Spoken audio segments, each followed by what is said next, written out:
අයිබෝවන් මෙන්න තවත් අවුරුදු 14ක දැරියක්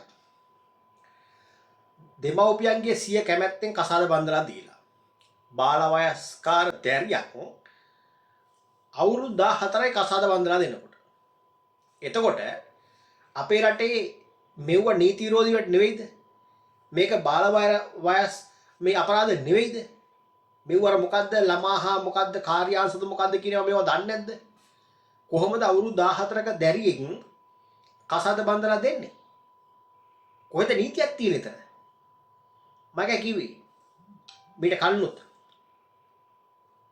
ළමෙක් වැඩිවියට පත් වුණාට පස්සේ ඒ දරුවට හැකියාවක් තියෙනවා මවක් වීමට හරිද අන්නේ සන්තෑෂි තමයි මෙන්න මේ සහෝදරිය වෙලා තින්නේ එහෙනම් ඒ සහෝදරී කතාව අපි අහලා හරිද කතා කරමු බලමු කතාව දැන් මට අවුරුදු 39ක් වෙනවා.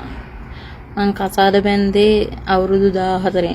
අම්මලගේ තාත්තලගේ බලහත්කාරකම නිසා ඇවැස්ස මස්සිනා. හරිද? නැන්දගේ දුතා. මගට දුව හම්බුනේ අවුරුදු 15. දැන් දුවට 23ක් වෙනවා. පුතා හම්බුනේ 19. දැන් පුතාට 20ක් වෙනවා. හරිද? මට අවුරුදු 39ක් වෙනවා. කොහමද කතාව? ඇහුවනේ කතාව. අවුරුදු 14යි කසාද බඳිනකොට. හාමුදුරුවෝ බාල වයස් දැරියක් අපයෝජනය කරා. එහෙම නැත්නම් අනාථ කරා කියලා මේකේ විශේෂයෙන්ම මේ සමාජ මාධ්‍ය බහුතරයක් කාලකන්ණි රොඩියෝ. හරිද? අපි දන්නවා මේක පිටිපස්සේ කවුද ඉන්නේ? මේක කවුද කරවුවේ? මේකට කවුද පෙනී හිටියේ මේකට කවුද මුදල් වියදම් කරේ දැන් මේ මුළු රට මිනිස්සු දන්නවා ඒ කතන්දරේ අධිකරණයෙන් කිසිම තීරණයක් නොදෙන අවස්ථාවකත් ඒක අධිකරණයේ තිබ්බ තීන්දුවක් වෙනකොට අපේ රටේ ජනතාව බහුතරයක් එවුන් ඒක ඉල්ලුණා මම ඒකයි කලින් කිව්වේ අපේ රටේ ඕනතරම් මේ කතා කරන මොහොතේදී අපේ රටේ බාල වයස් දරුවෝ කසාද බඳිනවා. ඒ දෙමව්පියන්ගේ සිය කැමැත්තෙන් කියලා එහෙම රට එහෙම නීතියක් නැහැනේ. දෙමව්පියන්ගේ කැමැත්ත කසාද බඳින්න නීතියක් නැහැ අපේ රටේ. ඒකට කාල සීමාවක් තියෙනවා. හැබැයි මේ කාන්තාව එහෙම විවාහ ගිවිසගෙන තියෙනවා. එතකොට මේ වෙනකොට ඇයට මෙන්න මේ මට මේ වයසේ හරි දරුවෙක් හදන්න පුළුවන්ද පවුලක් කන්න පුළුවන්ද කියන එක දැන් ඔය කාලා තියෙන්නේ ඔය දරුවෝ හදලා තියෙන්නේ දැන් මේ සමාජ මාධ්‍ය කෑ ගහන්නේ සමහර කාලා කන්නේ ටිකක් හරි ෂෝක් චූටි බබලා පව් අහිංසක කෙල්ලා අනාථ කරලා හෙන්න ගහන්න ඕකට මෙහෙමයි අරකයි මේකයි කියලා හැබැයි ඒකිට 100ක් 141 බුදියන්න පුළුවන් ඒකට චූටි නෑ කි හාමුදුරුවෝ කරා කියන එක තමයි මුන් එල්ලකට දිව්වේ. අපි දැක්කේ නෑනේ. අපි දැක්කද ඒක නෑනේ.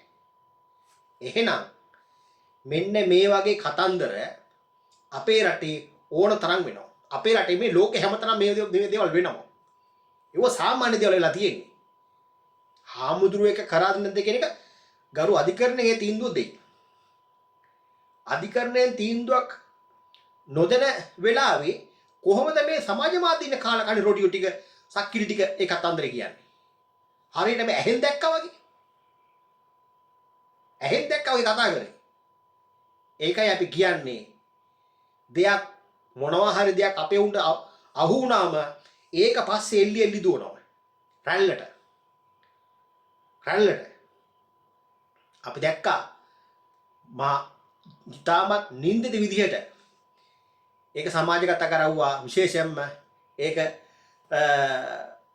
බෞද්ධ ආගම මුල් කරගෙන වෙනත් ආගමකට වුණත් ඔහොම තමයි හරිද ඒක දැක්කා හරි ඇත්තක් හරි බොරුවක් හරි මොන මගුල හරි කවන්නේ මෙන්න මේ සමාජ මාධ්‍යින් කාලකණ්ණි ටික මේක හැම ඕනම කුණු ගොඩක් අරන් දුවනවා හරි එහෙනම් මෙන්න මේ වගේ වඩක් නඩු දාපල්ලා අර කොහෙද ඉන්නවා කියන්නේ ඔය අපේ ලංකාවේ ළමා ආරක්ෂකද මොන ආරක්ෂකද මගුල්ලෝ ඉන්නව නේද මොකද ඒක ඒ ගම් වල ඉන්නවනේ මොය ඒකගේ සංවිධානය අන්න උන්ට මේවා පෙන්නපල්ලා හරිද අපේ රටේ නීතියක් නැහැ අවුරුදු 14න් කහල බඳින්න කොහොත් නීතියක් නැහැ එහෙම නීතියක් නැහැ අපේ රටේ නැහැ මම දන්නවා අපේ රටේ නැහැ එහෙනම් මේ ළමයා කොහොමද අවුරුදු 14න් කහල බැන්නේ